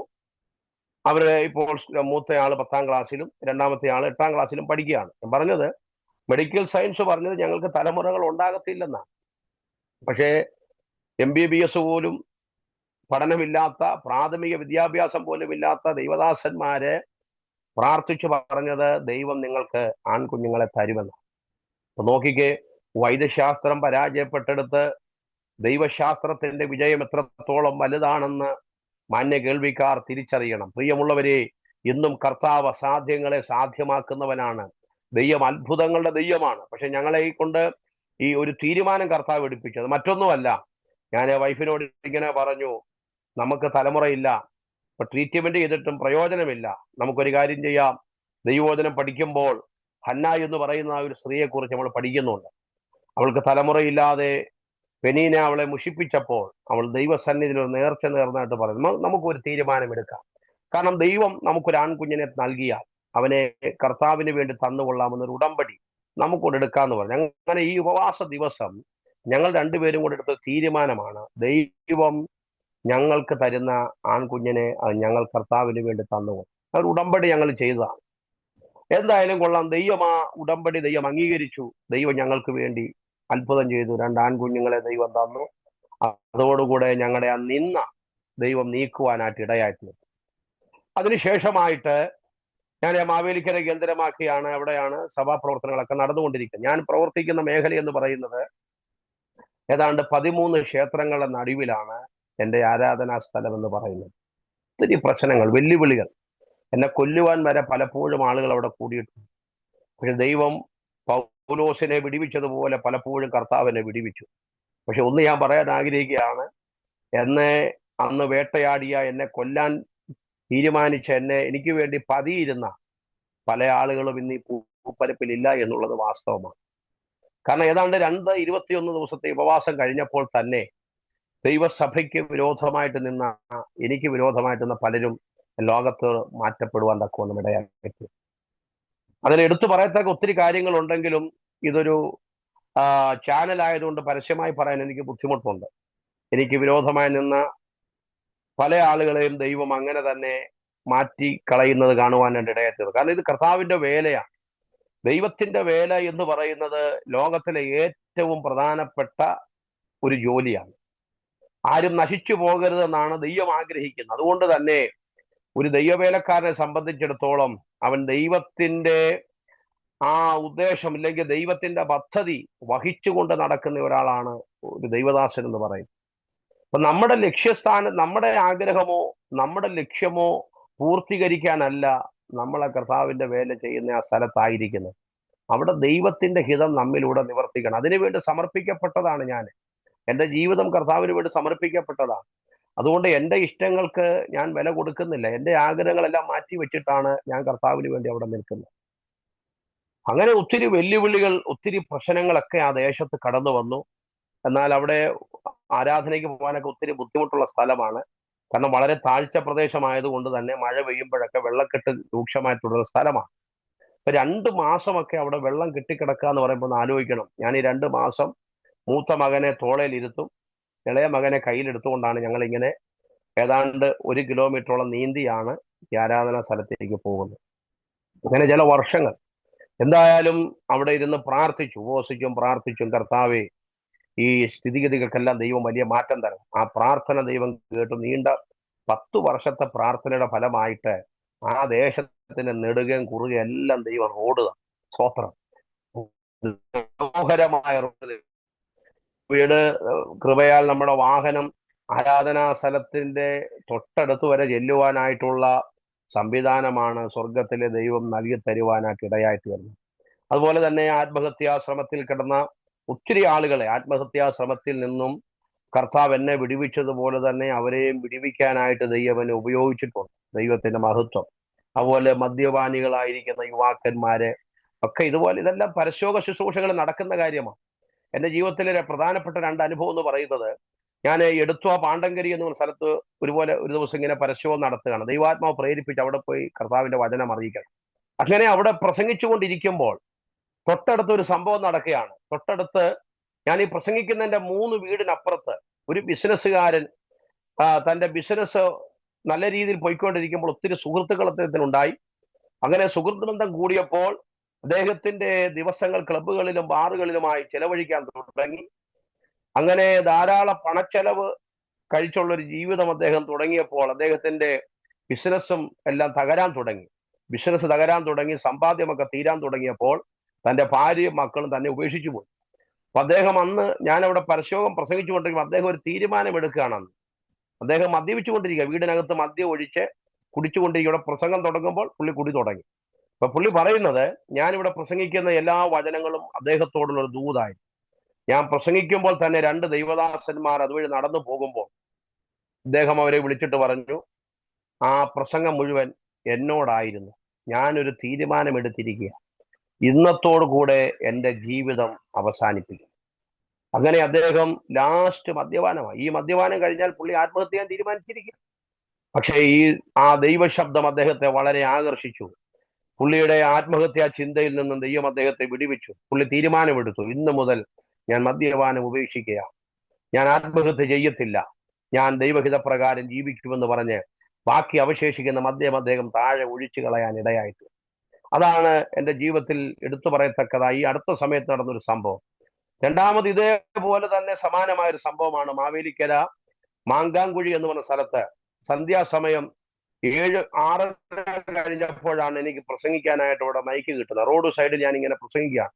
ആ പ്രസംഗം 7:30 വരെ നീണ്ടു. ഏതാണ്ട് 7 മണിക്കും 7:30ക്കും ഇടയ്ക്ക് റോഡിന്റെ അങ്ങേ തലക്കിൽ നിന്നും ഒരു യുവാവ് അതിവേഗത്തിൽ ഓടി വരിക. ഓടി വന്ന് ഞങ്ങളുടെ ദൈവദാസന്മാരുടെ അടുക്ക് വന്ന് അദ്ദേഹം കാൽക്കലങ്ങ് വീണിട്ട് അദ്ദേഹം പറയുകയാണ്, അദ്ദേഹം പറഞ്ഞ കാര്യം ഇതാണ്, എൻ്റെ ജീവിതം മദ്യപാന നിമിത്തമാണ് നശിച്ചത്. എൻ്റെ ഭാര്യ എൻ്റെ കുഞ്ഞുങ്ങളെ കൊണ്ട് അവിടെ വീട്ടിൽ പിണങ്ങിപ്പോയി. എൻ്റെ അപ്പനും അമ്മയും എന്നെ വീട്ടിൽ നിന്ന് ഇറക്കി വിട്ടു. ഇനി നീ വീട്ടിൽ കഴിയണ്ട, നീ ഇറങ്ങിപ്പോകാൻ പറഞ്ഞു. അങ്ങനെ അദ്ദേഹം അവിടെ വിഷം മേടിക്കാൻ വേണ്ടിയാണ് ആ റോഡ് സൈഡിൽ അദ്ദേഹം വന്നത്. ആ സമയത്താണ് അവിടെ ദൈവവചനം പ്രസംഗിക്കുന്നത്. ആ വചനം അദ്ദേഹത്തെ ഒത്തിരി രൂപാന്തരം ഉണ്ടാക്കി. പ്രിയമുള്ളവരെ, ആ ചെറുപ്പക്കാരനും മദ്യപാനത്തോട് വിട പറഞ്ഞ് അന്ന് മുതൽ തീരുമാനമെടുത്തു, ഞായറാഴ്ച മുതൽ ഞാൻ ദൈവത്തിന്റെ സന്നിധിയിൽ വന്നുകൊള്ളാം തീരുമാനമെടുത്ത് മാവേലിക്കരയിലുള്ള ഒരു ഷാരോൺ സഭയിൽ അദ്ദേഹം കർത്താവിന്റെ ആ വചനമനുസരിച്ച് ജീവിക്കാൻ തീരുമാനമെടുത്ത് ആ കൂട്ടായ്മയിൽ പോകാൻ അദ്ദേഹം ഇടയായി തീർന്നു. ഇതുപോലെയുള്ള ഒത്തിരി സംഭവങ്ങൾ ഞങ്ങളുടെ ശുശ്രൂഷയിൽ നടക്കുന്നുണ്ട്. ഞാൻ പറഞ്ഞു വരുന്നത്, അസാധ്യങ്ങളെ സാധ്യമാക്കുന്ന സർവശക്തനായ ഒരു ദൈവം, കാലാകാലങ്ങളായിട്ട് ദൈവം തൻ്റെ ഹിതത്തിന് അനുസരിച്ച് ദൈവം ഓരോ വ്യക്തികളെയും ലോകത്തിൽ നിന്ന് ദൈവം തെരഞ്ഞെടുത്തുകൊണ്ടിരിക്കുക. അപ്പൊ തെരഞ്ഞെടുക്കുന്നതിന്റെ ഉദ്ദേശം ഇതാണ്, ദൈവഹിതപ്രകാരം കർത്താവിന് വേണ്ടി പ്രവർത്തിക്കുക എന്നുള്ളതാണ്. ഇന്ന് എനിക്ക് അഭിമാനത്തോടെ പറയാൻ കഴിയുന്ന ഒരു കാര്യമുണ്ട്. എൻ്റെ കുടുംബം എന്ന് പറയുമ്പോൾ എൻ്റെ കൂട്ടുദാസി കുഞ്ഞുങ്ങൾ ഇതെല്ലാം ദൈവത്തിന്റെ തിരുഹൃദയത്തിൽപ്പെട്ട ഒരു പ്ലാനായിരുന്നു. കാരണം ഇതൊന്നും എൻ്റെ മാനുഷിക ബുദ്ധിയിൽപ്പെട്ട കാര്യമല്ല. ഞാൻ പറഞ്ഞല്ലോ, വിവാഹം അത് എൻ്റെ മാനുഷിക ബുദ്ധിയല്ല, അത് ദൈവത്തിന്റെ ഒരു വലിയ പദ്ധതിയായിരുന്നു. കുഞ്ഞുങ്ങളെ അതെല്ലാം ദൈവം തന്നതാണ്. അപ്പൊ ഞാൻ തീരുമാനമെടുത്തു, ദൈവഹിത പ്രകാരം. ഇപ്പോഴും എൻ്റെ ജീവിതത്തിൽ ഒരു കണ്ടീഷനും ഇല്ല. ദൈവഹിതം എന്താണോ അതിനാണ് ഓരോ ദിവസവും ഏൽപ്പിച്ചു കൊടുത്ത് പ്രാർത്ഥിച്ചു കൊണ്ടിരിക്കുന്നത്. അങ്ങനെ ദൈവഹിതപ്രകാരമുള്ള ഒരു ജീവിതമാണ് പ്രിയമുള്ളവരെ ഈ സമയം വരെ നയിക്കുവാനായിട്ട് കർത്താവ് കൃപ തന്നിട്ടുള്ളത്. ഇതിനിടയ്ക്ക് കർത്താവിന്റെ സാക്ഷിയാകുവാനായിട്ട് വീണ്ടും എനിക്ക് ഒറീസയുടെ പ്രദേശത്തേക്ക് കടന്നു പോകേണ്ടി വന്നിട്ടുണ്ട്. തമിഴ്നാടിന്റെ പ്രദേശത്തെ, ബോംബെയുടെ പ്രദേശത്തെ, ഒരു പ്രാവശ്യം ഗൾഫ് രാജ്യത്ത് കടന്നു പോകാൻ കർത്താവ് അവസരം തന്നു. ഞാൻ പറഞ്ഞു വന്നത്, ഇവിടെയെല്ലാം ഈ യേശുക്രിസ്തുവിന്റെ സാക്ഷ്യവും ദൈവവചനവുമായിട്ട് പോകാനാണ് കർത്താവ് ഇടയാക്കി തീർത്തത്. ഇതിനിടയിൽ എനിക്ക് ഒത്തിരി പ്രവചനങ്ങൾ പലരും എന്നോട് പറഞ്ഞിട്ടുണ്ട്. ആ പ്രവചനങ്ങളൊക്കെ എൻ്റെ ജീവിതത്തിൽ നിവർത്തീകരിക്കാനായിട്ട് ഇടയായി തീർന്നിട്ടുണ്ട്. ഞാൻ ഓർക്കുന്ന ചില വർഷങ്ങൾക്ക് മുമ്പ് ഞാൻ ഈ കേരളം വിട്ടെങ്ങും കർത്താവിന്റെ വേലയ്ക്ക് വേണ്ടി പോയിട്ടില്ല. അങ്ങനെ ഇരിക്കുമ്പോഴാണ് കൊട്ടാരക്കരയിൽ ഞങ്ങൾ 21 ദിവസം ഉപവാസ പ്രാർത്ഥന നടക്കുക. ഒടുവിലത്തെ 5 ദിവസങ്ങളിൽ ശക്തമായ ശുശ്രൂഷ നടക്കുമ്പോൾ, ചിലപ്പോൾ എല്ലാവർക്കും സുപരിചിതമായ ഒരാളാണ്, പുനലൂര് വെള്ളിമല എന്ന് പറഞ്ഞ സ്ഥലത്ത് 2 കണ്ണിനും കാഴ്ചയില്ലാത്ത ഒരു ആന്റി ഉണ്ട്. ഓമന എന്നാണ് ആ ആന്റിയുടെ പേര്. പുള്ളിക്കാരി ഇന്ന് ജീവനോടുണ്ടോ എന്ന് എനിക്കറിയത്തില്ല. കാരണം വളരെ രോഗത്താലൊക്കെ ഭാരപ്പെടുന്ന പ്രായമായ ഒരു സാഹചര്യത്തിലൂടെയാണ് ചില വർഷങ്ങൾക്ക് മുമ്പ് ഞാൻ കണ്ടത്. അപ്പോൾ ഒരു ദിവസം ഇദ്ദേഹമായി ആന്റിയാണ് അവിടെ ശുശ്രൂഷയ്ക്ക് കടന്നു വരുന്നത്. അവൻ ഈ 21 ദിവസത്തിന് ആ ലാസ്റ്റത്തെ 5 ദിവസത്തെ ഇടയ്ക്കൊരു ദിവസമാണ് ഈ ആന്റി കടന്നു വരുന്നത്. എന്നാൽ ഞാൻ ഇങ്ങനെ പ്രാർത്ഥിച്ചു കൊണ്ടിരിക്കുമ്പോൾ ഈ ആന്റി എന്നോടൊരു ദൂത് ഇങ്ങനെ പറയുകയാണ്, മഹാരാഷ്ട്രയുടെ ചില പ്രദേശങ്ങളിൽ ഈ ഉപവാസം കഴിയുമ്പോൾ ദൈവം നിന്നെ ശക്തമായിട്ട് ഉപയോഗിക്കാൻ പോണെന്ന് പറഞ്ഞു. അപ്പൊ ഞാൻ കേരളം വിട്ടെങ്ങും പോയിട്ടില്ല, ശുശ്രൂഷയ്ക്കായിട്ടെങ്ങും പോയിട്ടില്ല. അങ്ങനെ ഈ ഉപവാസം കഴിഞ്ഞു. 21-ാം ദിവസം കഴിഞ്ഞു. 22-ാമത്തെ ദിവസം നേരം വെളുത്തപ്പോൾ ബോംബെ എന്ന് ഒരാൾ വിളിക്കുകയാണ്. പ്രിയമുള്ളവരെ, അങ്ങനെ ബോംബെ ദീവ എന്ന് പറഞ്ഞ സ്ഥലത്താണ് ഞാൻ പോയത്. ദീവ എന്ന സ്ഥലത്ത് ചെന്നു. ഏതായാലും 2 മാസം വിശ്രമമില്ലാതെ കർത്താവിന്റെ വചനവുമായിട്ട് ആ കല്യാണ്, ഡോംബിലി, സാന്താക്രൂസ്, ഇങ്ങനെ ഒത്തിരി സ്ഥലങ്ങളിൽ കർത്താവിന്റെ വചനവുമായിട്ട് കടന്നു പോകാനായിട്ട് ദൈവം അവസരം തന്നു. അതൊക്കെ വലിയ അത്ഭുതകരമായ വിടുതലുകൾ. അവരോടൊക്കെ ദൈവം തന്നതായിരിക്കുന്ന ഈ ആലോചനകളൊക്കെ കൈമാറുവാനും അതൊക്കെ അവരുടെ ജീവിതത്തിൽ നിവർത്തീകരിക്കുന്നത് കാണുവാനുമായിട്ടൊക്കെ ഇടയായി തീർന്നിട്ടുണ്ട്. ദൈവത്തിന്റെ മഹത്വം. അങ്ങനെ ഇരിക്കുമ്പോഴാണ് ഞങ്ങൾ നാട്ടിലേക്ക് പോകാനായിട്ട് ടിക്കറ്റ് ബുക്ക് ചെയ്ത് വരാൻ ഇങ്ങനെ ഇരിക്കുന്ന സമയത്ത് എൻ്റെ ഒരു സുഹൃത്ത്, അദ്ദേഹം കാഴ്ചയില്ലാത്ത ആളാണ്, അദ്ദേഹം എന്നെ വിളിച്ചിട്ട് പറയുകയാണ്, നിങ്ങൾക്ക് ഇനിയും കുറച്ച് ദിവസങ്ങൾ കൂടെ പൂനായിൽ ശുശ്രൂഷ ഉണ്ടെന്ന് പറഞ്ഞു. ഞാൻ പറഞ്ഞില്ല, ഞങ്ങൾ നാളെ ട്രെയിൻ കയറും, കാരണം നാളെ ടിക്കറ്റൊക്കെ ഓൾറെഡി ബുക്ക് ചെയ്ത് വെച്ചിരിക്കുകയാണ്. അദ്ദേഹം പറഞ്ഞില്ല, പൂനായിൽ കൂടെ നിങ്ങൾക്ക് ശുശ്രൂഷ ഉള്ളതായിട്ട് ദൈവാത്മാ കാണിക്കുന്നുണ്ട്. ഇദ്ദേഹം ഫോൺ ചെയ്ത് കഴിഞ്ഞ് 1 മണിക്കൂർ കഴിഞ്ഞപ്പോൾ അവിടെ ഞങ്ങളെ ബോംബെ കൈക്കൊണ്ട ഒരു ദൈവദാസനുണ്ട്.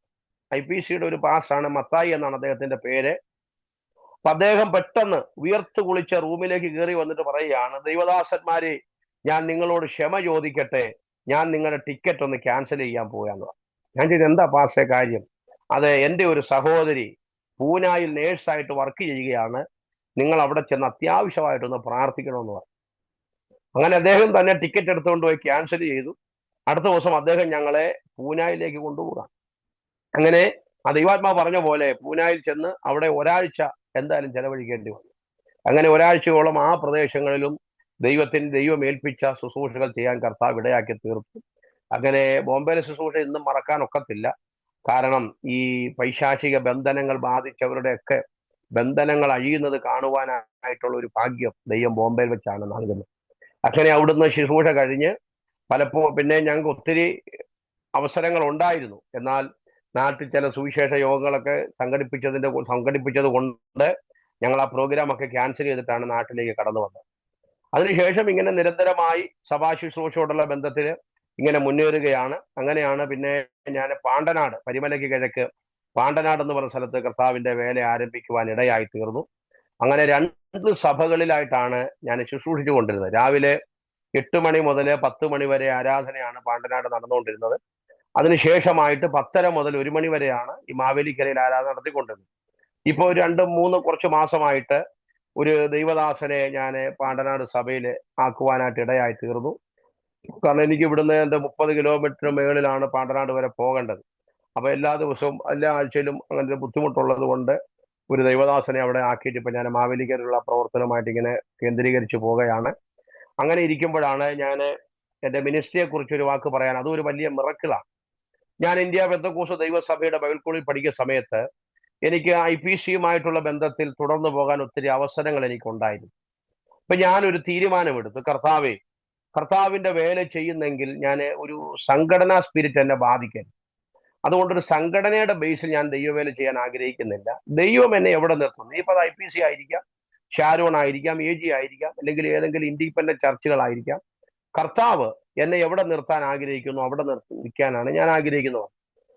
അങ്ങനെ ഇരിക്കുമ്പോഴാണ് 2004 ജനുവരി മാസം ഞാനിങ്ങനെ ഉപവാസത്തോടു കൂടെ പ്രാർത്ഥിക്കുമ്പോൾ ദൈവത്തിന്റെ ആത്മാവ് എന്നോട് ആന്ധ്രാപ്രദേശ് എന്നൊരു പേര് എൻ്റെ ഹൃദയത്തിൽ തന്നു. വളരെ ശക്തമായിട്ട് ആന്ധ്രാപ്രദേശ് എന്ന പേര് തരിക.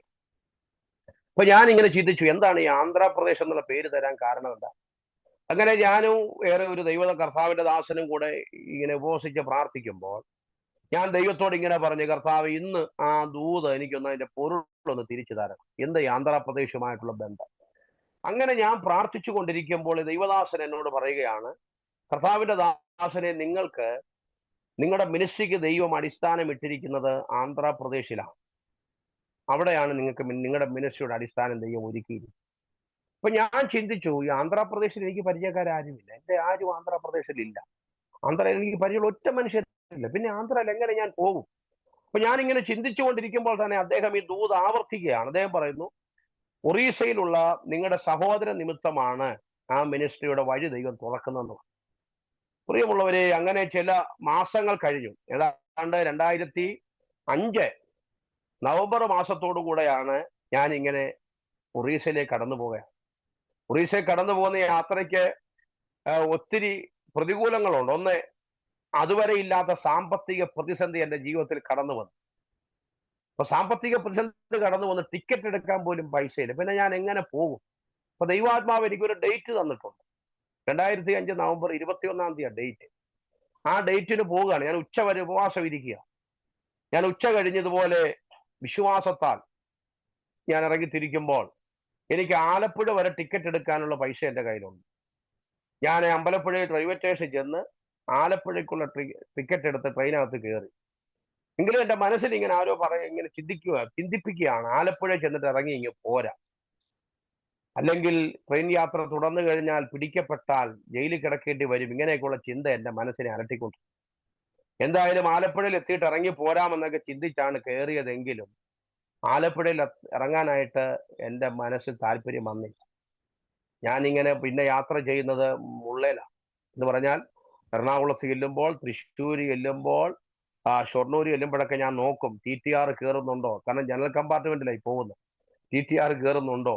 എന്നാൽ അന്ന് രാത്രി സേലത്ത് വെച്ചൊരു സംഭവം, സേലം കഴിഞ്ഞ് ഈറോഡ് വന്നപ്പോൾ TTR കയറി അതിനകത്ത് ഇരുന്ന് ഉറങ്ങുന്നവരെല്ലാം തട്ടി എഴുന്നേൽപ്പിച്ചു. എനിക്ക് ഉറങ്ങാൻ പറ്റുന്നില്ല, ഭയം കൊണ്ട് ഉറങ്ങുന്നില്ല. പക്ഷെ എൻ്റെ ഹൃദയത്തിൽ ആരോ പറയുന്നുണ്ട്, നീ ധൈര്യമായിരിക്കെ. പ്രിയമുള്ളവരെ, വിളിച്ചു പറയട്ടെ, ആ TTR എൻ്റെ അടുക്കൽ വന്നു. എൻ്റെ കണ്ണിലേക്ക് അദ്ദേഹം കുറെ നേരം നോക്കി. എനിക്ക് കണ്ണടയ്ക്കാൻ പറ്റുന്നില്ല ഭയം കൊണ്ട്. ഞാൻ അദ്ദേഹത്തിന്റെ കണ്ണിലേക്ക് നോക്കി. എന്നോടൊന്നും ചോദിച്ചില്ല. അദ്ദേഹം നോക്കിയിട്ട് വന്നതുപോലെ തന്നെ അദ്ദേഹം തിരിച്ചു പോയി. അപ്പൊ എന്താണ് അവിടെ സംഭവിച്ചതെന്ന് ഇന്നും എനിക്ക് അറിയത്തില്ല. ഞാൻ ദൈവത്തോട് പറഞ്ഞു, കർത്താവ്, എനിക്ക് മാനസിക ടെൻഷൻ ഇത്രയും പിടിക്കാൻ പറ്റുന്നില്ല. പിന്നെ ഒറീസയിൽ ചെല്ലുന്നത് വരെ ഒരു TTR പോലും എന്നത് കയറിയില്ല എന്നില്ല. ഞാൻ ഒറീസയിൽ ചെന്ന് കഴിഞ്ഞപ്പോഴേക്ക് അവിടെ ഒത്തിരി പ്രശ്നങ്ങൾ ഉണ്ടായിരുന്നു. അവിടെ എൻ്റെ സഹോദരനും കുടുംബം രോഗങ്ങളും പ്രയാസങ്ങളുമായിട്ട് ഒത്തിരി ബുദ്ധിമുട്ടുകൾ. എന്നപ്പോഴെന്താണ്, അതിശക്തമായിരിക്കുന്ന പൈശാചിക പോരാട്ടമായിരുന്നു. അങ്ങനെ അവിടെ ചെന്ന് ചില ദിവസങ്ങൾ ഉപവസിച്ച് പ്രാർത്ഥിച്ചപ്പോൾ അവരെ ബാധിച്ചിരുന്ന പ്രശ്നങ്ങളെല്ലാം മാറുവാൻ ഇടയാക്കി. അങ്ങനെ അദ്ദേഹം അവിടെ വെച്ച് ഒരു മീറ്റിങ്ങിനായിട്ട് അദ്ദേഹം ഒരു ദിവസം രാവിലെ ആന്ധ്രാപ്രദേശിലേക്ക് പോകാൻ ഇറങ്ങുക. ഞാൻ അന്നേരം കിടന്നുറങ്ങുക. അപ്പൊ അദ്ദേഹത്തിന്റെ വൈഫ് പറയുകയാണ്, അവന് നാട്ടിൽ നിന്ന് ഇവിടെ വന്നതല്ലേ, അവനെ കൂടെ ആന്ധ്രാപ്രദേശിലോട്ട് കൊണ്ടുപോകാൻ പറയും. അപ്പൊ എന്നോട് അദ്ദേഹം വെളിയിൽ നിന്ന് ചോദിക്കും. പുള്ളി ഇറങ്ങി പടിയിൽ സ്റ്റെപ്പ് ഇറങ്ങി താഴെ നിന്നോണ്ടാ ചോദിക്കുന്നത്. ഞാൻ കിടക്കുക അവിടെ. നീ ആന്ധ്രയ്ക്ക് വരുന്നുണ്ടോ എന്ന് ചോദിച്ചു. പെട്ടെന്ന് ഞാൻ കുളിച്ചൊരുങ്ങി അദ്ദേഹത്തോടു കൂടെ ആന്ധ്രാപ്രദേശിൽ പോയാണ്. ആന്ധ്രാപ്രദേശിൽ വിജയനഗരം എന്ന് പറഞ്ഞ സ്ഥലത്താണ് പോകുന്നത്. വിജയനഗരത്തിൽ നിന്നും ഒരു 5 കിലോമീറ്റർ ഉള്ളിലോട്ട് കയറി ഡങ്കാട മണ്ഡൽ എന്ന് പറഞ്ഞ സ്ഥലമുണ്ട്. പെദ്ദത്താടി വാട എന്നാ പറയുന്നത്. ആ സ്ഥലത്ത് ചെന്നപ്പോൾ ഒരു വലിയ വീട്ടിലാണ് അന്ന് രാത്രി ഞങ്ങൾ ചെന്ന് താമസിക്കുന്നത്. അടുത്ത ദിവസം ഒരു വലിയ ക്യാമ്പസിലേക്ക് പോവുകയാണ്. അവിടെ ഒരു വലിയ ക്രൂസൈഡ് നടക്കുന്നു, കൺവെൻഷൻ നടക്കുന്നു. അപ്പോൾ ഒത്തിരി വിദേശീയരായിരിക്കുന്ന ആളുകളുണ്ട്. ആ നാട്ടിലുള്ള ഒത്തിരി, ആന്ധ്രാപ്രദേശിലെ ഒത്തിരി ജനങ്ങൾ അവിടെ കൂടിയിട്ടുണ്ട്. ഇപ്പോൾ ഭയങ്കര കൺവെൻഷനും ഉപവാസ പ്രാർത്ഥനയൊക്കെ കോമ്പൗണ്ടിൽ നടക്കുന്നു. അപ്പൊ ഞാൻ കേരളത്തിൽ നിന്ന് എന്നുകൊണ്ട് എനിക്ക് 5 മിനിറ്റ് അവർ പ്രസംഗിക്കാനായിട്ട് 5 മിനിറ്റ് എന്നെ ഒന്ന് പരിചയപ്പെടുത്താൻ എനിക്ക് അവസരം തന്നു.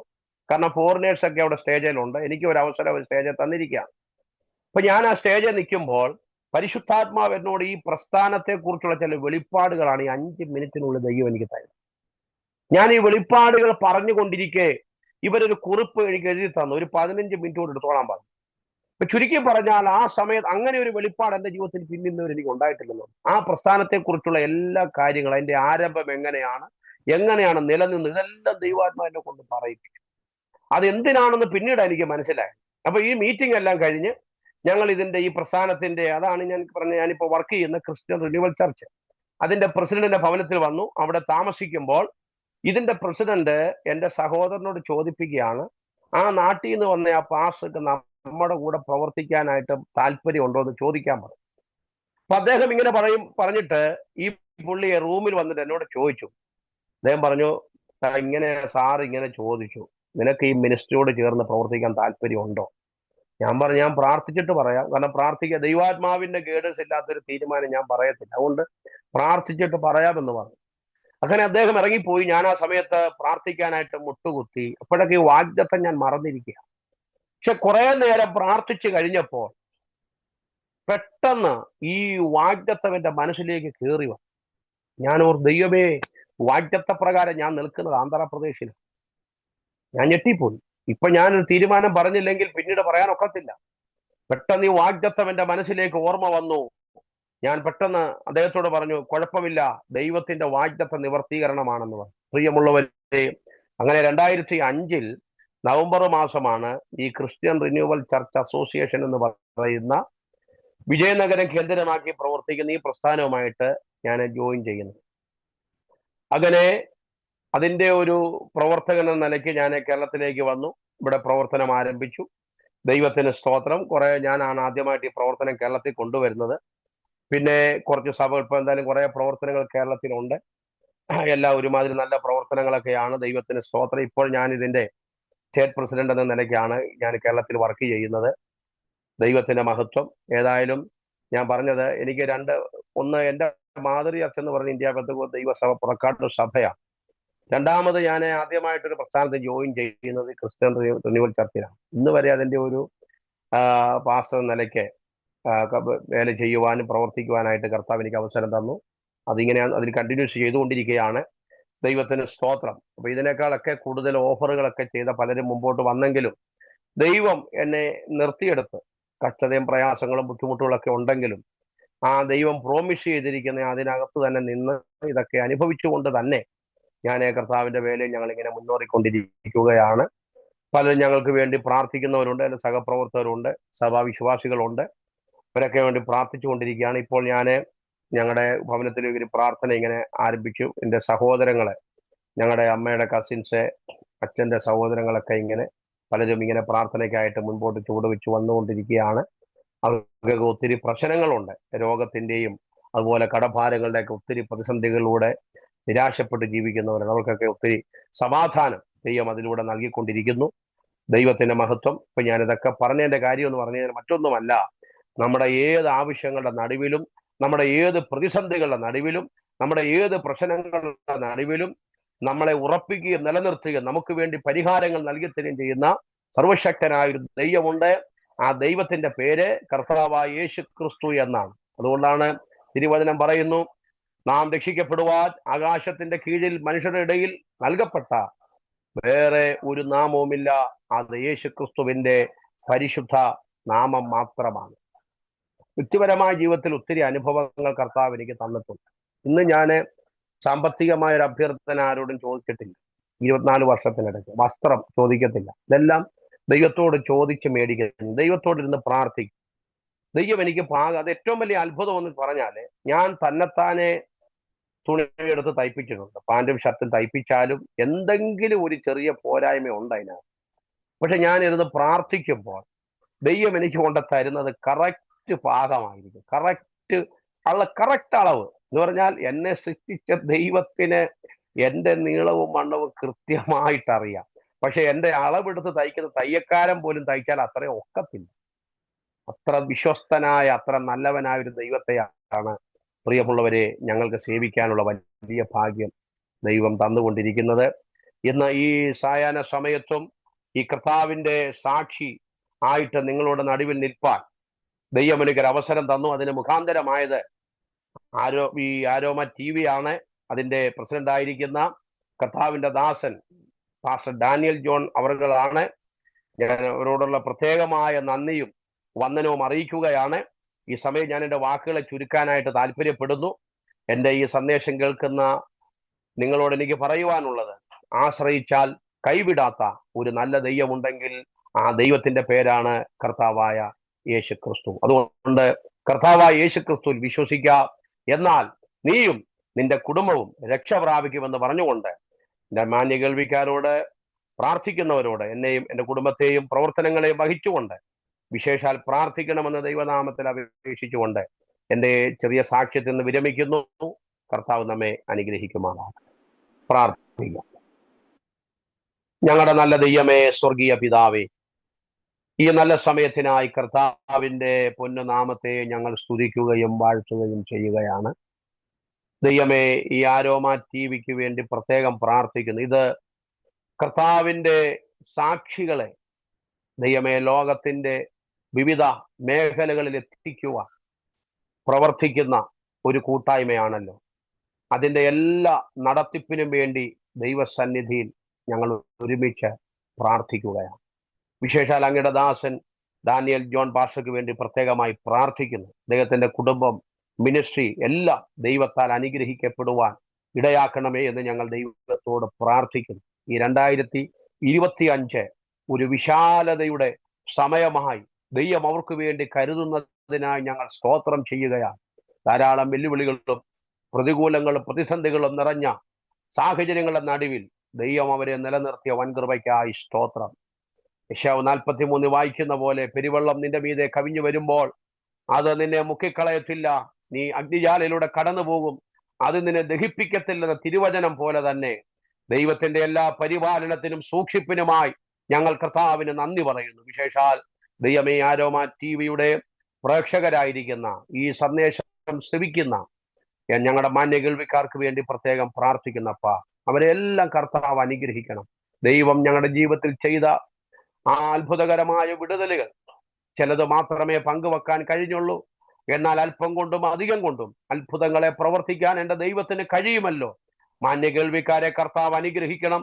അവരഭിമുഖീകരിക്കുന്ന വെല്ലുവിളികൾ, പ്രതിസന്ധികൾ, പൈശാചിക പോരാട്ടങ്ങൾ, ലോകത്തിൽ നിന്നുള്ളതായിരിക്കുന്ന വെല്ലുവിളികൾ ഏത് സാഹചര്യത്തിലായിക്കൊള്ളട്ടെ, അല്പം കൊണ്ടും അധികം കൊണ്ടും അത്ഭുതങ്ങളെ ചെയ്യാൻ കഴിവുള്ള അനന്യനായ കർത്താവിന്റെ കരങ്ങളിൽ വിഷയങ്ങളെ ഫലമേൽപ്പിക്കുകയാണ്. അവിടുത്തെ വചനമയച്ച് ദൈവം വിടിവിക്കണമേ. ഇന്ന് സ്തോത്രം, ഞങ്ങൾ ഒരുമിച്ച് ദൈവസന്നിധിയിൽ പ്രാർത്ഥിക്കുമ്പോൾ ചില ദൈവപ്രവർത്തിയുടെ അടയാളങ്ങൾ വരും ദിവസങ്ങളിൽ കാണുവാൻ പരിശുദ്ധാത്മാവ് ഇടയാക്കണമെന്ന് ഞങ്ങൾ ആത്മാവിൽ ദൈവസന്നിധിയിൽ പ്രാർത്ഥിക്കുന്നു. കർത്താവേ സ്തോത്രം. പിതാവിന്റെയും പുത്രന്റെയും പരിശുദ്ധാത്മാവിന്റെ നാമം ചൊല്ലി ആരോമ ടിവിയും അതിന്റെ പ്രവർത്തനങ്ങളെയും ഞങ്ങൾ അനുഗ്രഹിച്ച് പ്രാർത്ഥിക്കുന്നു. കർത്താവ്, ഈ പ്രവർത്തനങ്ങളെ, ഈ സംരംഭത്തെ ദൈവം ധാരാളമായി അനുഗ്രഹിക്കണം. വിശാലത കർത്താവ് നൽകണം. ദൈവനാമം മഹത്വം എടുക്കണം. യേശുവിൻ നാമത്തിൽ തന്നെ. ആമേൻ, ആമേൻ, ആമേൻ. Thank you. കർത്താവത്തോളം സമയം അനുഗ്രഹിക്കപ്പെട്ട ജീവിതവും ദൈവം നടത്തിയ അത്ഭുതകരമായ വഴികളെയും കുറിച്ച് ദൈവനാമ മഹത്വത്തിന് വേണ്ടി അരോമ ടിവിയുടെ പ്രേക്ഷകരോടൊപ്പം പങ്കുവയ്ക്കുവാൻ സമയം വേർതിരിച്ചതിനെ കർത്താവിൻ്റെ ദാസനോടും കുടുംബത്തോടതായി നന്ദി സ്നേഹത്തിൽ അറിയിക്കുന്നു. ദൈവമായ കർത്താവ് ധാരാളം അനുഗ്രഹിക്കട്ടെ. അതുപോലെ തന്നെ ഞങ്ങളെ കേട്ടുകൊണ്ടിരുന്ന പ്രേക്ഷകരുടേതായ നന്ദി സ്നേഹത്തിൽ അറിയിക്കുന്നു. നിങ്ങൾക്ക് ഈ ജീവിതാനുഭവങ്ങൾ അനുഗ്രഹമായി തീർന്നുവെങ്കിൽ തീർച്ചയായിട്ടും നിങ്ങളുടെ പ്രിയപ്പെട്ടവർക്ക്, സുഹൃത്തുക്കൾ കൂടി ഷെയർ ചെയ്ത് കൊടുക്കും. അവരും കേട്ട് അനുഗ്രഹിക്കട്ടെ. നിങ്ങളുടെ വിലയേറിയ അഭിപ്രായങ്ങളും നിർദ്ദേശങ്ങളും കമൻറ്റ് ബോക്സിൽ രേഖപ്പെടുത്താനുള്ള അവകാശമുണ്ട്. മാത്രമല്ല, നിങ്ങൾക്കൊരു പ്രാർത്ഥനാ വിഷയമുണ്ട്, ഞങ്ങളുമായി ബന്ധപ്പെടുവാൻ ആഗ്രഹിക്കുന്നെങ്കിൽ സ്ക്രീനിൽ കാണുന്ന വാട്സപ്പ് നമ്പറിൽ ഞങ്ങളെ വിവരം അറിയിക്കൂ. ഞങ്ങൾ നിങ്ങൾക്ക് വേണ്ടി പ്രാർത്ഥിക്കാം. അടുത്ത അനുഗ്രഹിക്കപ്പെട്ട ഒരു ജീവിതാനുഭവമായി വീണ്ടും കാണുമ്പോഴേയും എല്ലാ പ്രിയപ്പെട്ടവർക്കും goodbye. God bless you all. ആമേൻ. ഓർമ്മയുടെ മനോരഥത്തിൽ മായാത്ത ഓർമ്മയ്ക്കായി അരോമ മാട്രിമോണിയിൽ നിന്നും ജീവിത പങ്കാളിയെ കണ്ടെത്തൂ. നിങ്ങൾ ഒരു ക്രിസ്തീയ ജീവിത പങ്കാളിയെ അന്വേഷിക്കുകയാണോ? അതോ മക്കൾക്ക് അനുയോജ്യമായ ഒരു തക്ക തുണയ്ക്ക് വേണ്ടി പ്രാർത്ഥിക്കുന്ന വ്യക്തിയാണോ? എങ്കിൽ അരോമ മാട്രിമോണി നിങ്ങൾക്ക് വേണ്ടിയാണ്. ഇന്നു തന്നെ സൗജന്യമായി രജിസ്റ്റർ ചെയ്യൂ. അരോമ മാട്രിമോണിയുടെ പ്രത്യേകതകൾ: രജിസ്ട്രേഷൻ തികച്ചും സൗജന്യം. ലോകത്തെവിടെയുമുള്ള അനുയോജ്യമായ ക്രിസ്തീയ ജീവിത പങ്കാളിയെ തിരഞ്ഞെടുക്കാം. വിവാഹം നടക്കുന്നതുവരെ സർവീസ് ലഭിക്കുന്നു. ഏറ്റവും ചെറിയ പാക്കേജുകളും തിരഞ്ഞെടുക്കാം. അരോമ മാട്രിമോണി നിങ്ങൾക്കായി ഒരുക്കുന്നു വിവാഹം പരമാനന്ദം. Email aroma matrimony2020@gmail.com.